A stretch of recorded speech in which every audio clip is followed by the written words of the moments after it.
Well, hello guys. Welcome back to another episode of Everyday EDC. My name is Tyler, and today we have a review for you of the Wee Knives Banter.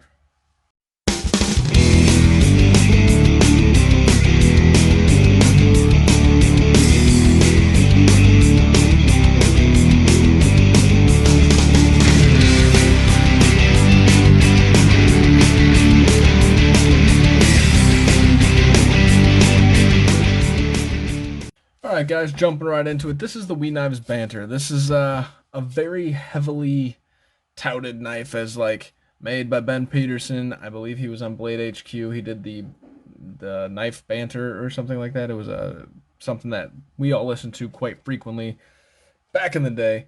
Then he broke off and started kind of doing his own thing. So he made a knife that was specific to very designed towards function and something that he would in particular want to carry. And that's where this fits in. So he also wanted to do it at a price point that did not kill anybody, right? So right here we have some G10 scales with some T8 screws, which is also, thank you, user friendly, right? Chamfered edges all around, so there's no sharp edges on this. We have a lanyard hole right here. This piece right here is solely G10. There is nothing in here. Let's see here. It is all G10 right there. There is nothing. There's just a little insert right here for the screws and the barrel spacers to go into. That's it. On this side, there's a canister, like a cartridge liner rather, that's going all through here just to hold the liner lock in place. So as you can see here, it comes with a standard deep carry pocket clip. Once again, geared towards what you'd want in a knife in an everyday carry, right? Very nicely done, very kind of generic, but not in the terms of like this is a negative thing. It's generic, right? It's the brain fart. So this thing is recessed and it is only right hand carry, but they recessed it and they recessed the screw heads. Absolutely phenomenal. How many times do you see other knives just come out with a recessed liner and button head screws, or recessed screws and not a recessed liner? Like, this is done perfectly, and it's, like I said, geared towards function and carrying around with you every day as your only knife that you're ever pretty much gonna need, right? So here is the blade. This is an S35VN spear point satin finish blade. No real frills. This is a flat grind going on down here. We got like 4 jumps. Count them. 1, 2, 3, 4. Was that 5? 4 gems, unless I'm counting wrong. We got 4 gems right here just for a little bit of traction. We have thumb studs. And then we have just a flat, it's sharp. You got sharp edges going on here. Not sharp to where it's going to cut you, but, whatever. And the flat grind carries about 3/4 the length of the blade. We have a sharpening choil down here, which is done perfectly because we have the plunge grind coming here and the sharpening choil starting right where the plunge grind ends. Absolutely perfect. Action-wise, this thing's on bearings, and you can reverse flick it. You can thumb flick it, and it works just fine. No back and forth, and it is perfectly centered. In hand, ergonomics. This thing's actually really, really nice. For being so small, and my hand's so dirty. I just realized my hands are freaking dirty. I gotta wash them before I do reviews from now on. But ergonomics, your whole hand fits on there. It does feel tight, but you can at least get it on there, and you can definitely bear down on it. So is it the most ergonomic friendly knife? No. But we also know that when you get a perfectly ergonomic knife, most of the time you sacrifice some other things. So this kind of is the perfect balance of carry, weight, ergonomics, blade shape, blade length, etc. That's kind of what he was going for in the design of this knife. Now, if you'll notice, this knife is like kind of boring, right? I mean, there was this huge like, oh, we got to get the Wee Banter, and then you get it and you're like, oh, okay.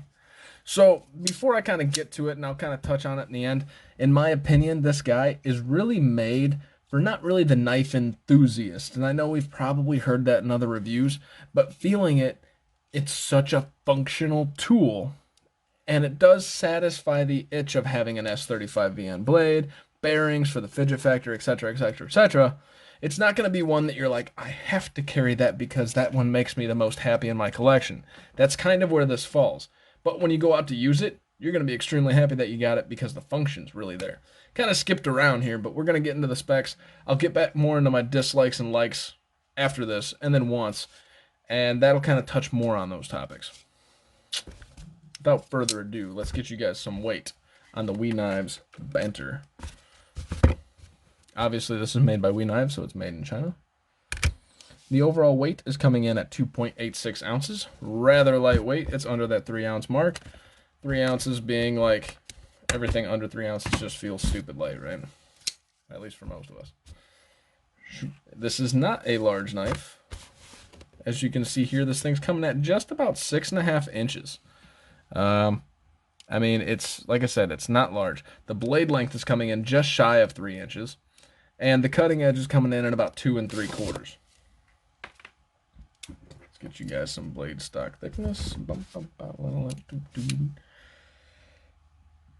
Blade stock thickness coming in relatively thin at, am I reading that right? Because this thing feels tankish. It doesn't feel that freaking thin.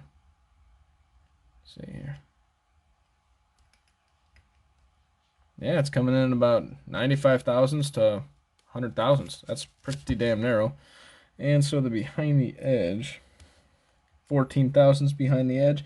And the cool thing is, you know, you start off so thin. You do have a wide face here, but you're able to start off so thin and then keep a flat grind instead of a hollow grind coming down. And I've grown, I used to love hollow grinds, and I've just kind of grown to like the flat grinds a little bit more. So this is coming in at about 450 thousandths thick. The overall height at the highest point in your pocket is coming in at a 1.28 inches. So it's not going to be super tall. Remember, your Manix 2 is coming in at a 1.74, your PM2 is coming in at a 1.6, and your PM3 is coming in at a 1.66 tall. So, you know, it's not terrible. It's kind of average right there. Here we have your feldspar, obviously much smaller than your feldspar, and it's even smaller than your mini feldspar. If you hear that moaning in the background, that's literally just the tortoise just talking or something. Actually, he's sleeping, so I'm pretty sure he's like dreaming or snoring or something. That's odd. All right, here is your Rat Model 1 and your Rat Model 2. Once again, obviously smaller than both, much smaller than your 1, and kind of a lot shorter than your Rat Model 2, at least in blade length.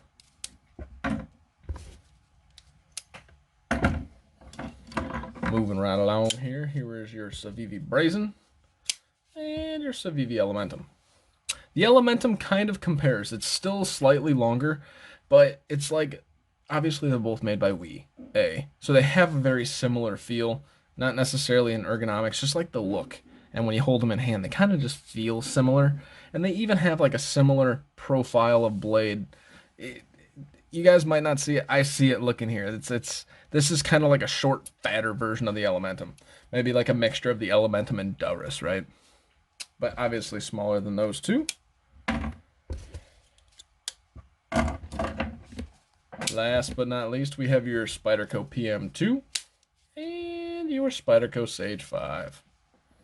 Still smaller than your Sage 5 and much smaller than your PM2. But when you want to talk about carry profile, this is where I was talking about. So not necessarily the Sage 5, although the Sage 5 is still small. Here it is up against the PM2. You still got a lot of room right there. And then even your Sage 5, you still have a lot of the Sage 5 sticking out. As far as thickness, it's just about the same. Not much difference there. So what do I like about this knife? I didn't tell you guys the price. The price is coming in at 108 bucks. S35VN bearings, We knife. I mean, this thing's kind of everything you need in $108. The price point is stupid. I mean, this is a steal for the price, in my opinion, with everything you're getting. So I love the price. Ergonomics, I love how they kind of jam-packed a lot into this small tank of a knife. It feels tanky, but then I measured the blade stock, and I'm like, holy crap, the blade stock's not that thick. So my initial thoughts were tank, and then you see the blade stock, you're like, holy crap, it's going to be a really good slicer. It's going to be a good all-around knife. Ergonomically feels great. The blade shape is probably one of the most functional blade shapes to where you're going to save your tip but still be able to pierce. It's very narrow behind the edge, so you're going to be able to do a lot of slicing, and it's S35VN. Just great. Action is really great. I mean, check it out. Right? Just really good. I didn't mention this is a captive pivot. This is a used knife, and I'm actually trading this to Jake, over at Jake at Ohio State, with another knife, and I let him know somebody rounded out this pivot. The one thing that we does with their cheaper models with the G10 is they put this little notch right here where it locks into place, and if you over crank that, you will just rot it out. So this was free spinning when I got it. I had to do some surgery and bring it back kind of like to the point where it was centered with no blade play, etc. And it's fine now, but it does have a free spinning pivot here that you got to worry about. So just be mindful of that with these. It's not a knock. It's a notch in G10 that you can just over tighten off very easily. So be careful of that. The last thing I really like is this thing in your pocket isn't going to take up much. You're not going to notice this is there. The short profile is going to work very well. It's a little fat. I mean, it actually isn't. It's 450 thousandths, but it feels fat in hand. So you're kind of getting that feel, but in your pocket, it kind of disappears. Not bug out disappears, but it disappears pretty well to the point where, yeah, it's nice. And last but not least, this isn't a knife that's going to scare somebody when you pull it out. If you have to do anything where it's cutting open, food or whatever in the office, at work, nobody's going to see you take this out and be like, oh, shit. That's a freaking knife, right? They're going to be like, oh, thanks for cutting this open for me. That's as far as it's going to go. So that really fits everything in this. The functionality is so here, and the functionality gets an A+ for this knife. Dislikes, I don't really have any. Except for one, and I don't know if this is just me being stupid. The ergonomics, I can get 4 fingers on there, but keep in mind, I have narrow fingers. So those of you with a little bit thicker hands, you're probably not going to be able to get a 4-finger grip on here. Now, I've done this a couple times where it's not because of the finger toil, but I think it's because of the size. I've grabbed it like this almost pinching in on that blade before my dumb self catches myself. Now, you're going to say, how the hell would you do that? Well, I don't know either, but what I can tell you is at this point in time, I've probably felt over 300 to 350 different knives, and I don't do that. The only time I do that is when there feels like there's supposed to be a forward finger choil and your hand naturally goes there. So it's not a safety concern or anything, but it's just something my hand naturally wanted to do. And so that's just something to watch out for. I couldn't really even call it a dislike, so it's more of a personal factor than not. But like I said, I don't do that often, and that happened with this guy. And then wants. That's my only dislike. It's not even really a dislike. It's more of a personal factor, right? Wants. What do I want in this knife? So this thing's so just well-rounded functionally, it's hard to want anything. This was also so highly touted that when I had it and I had it coming, I was so stoked to get this thing in hand and be like, what is the hype about? I mean, there's not really much to back up the hype other than the function is completely there. Now, that sounds like a counterintuitive statement, but the point being is this knife's boring. Like, it's hard to say that about a knife, and I'm sorry if you have it and you love it. I mean, I'm sure some people think it's fantastic. To me, this thing's a little boring. It's very vanilla, very generic, and it doesn't scratch the itch from the enthusiast perspective. Like when I pick up a knife that I'm carrying, I want to feel the heft. I want to look at it and it looks cool. Not all knives do, but just feeling it in hand. I mean, this thing feels great. It snaps open, it fires hard, bam. And I get it. This is a much more expensive knife. But then let's say you go to a cheaper knife, right? This is your Spyderco Little Native. Now, this gives me a lot of joy, especially when I first had it. I put it in my pocket, and it kind of fits the niche for both of these. It like does the same exact thing, which maybe I should do a battle between these two. I don't know. But point being is this guy feels a lot more like, yeah, this really was, oh yeah, right? I got the Banter in hand, and nothing stood out amazing because everything is so well rounded.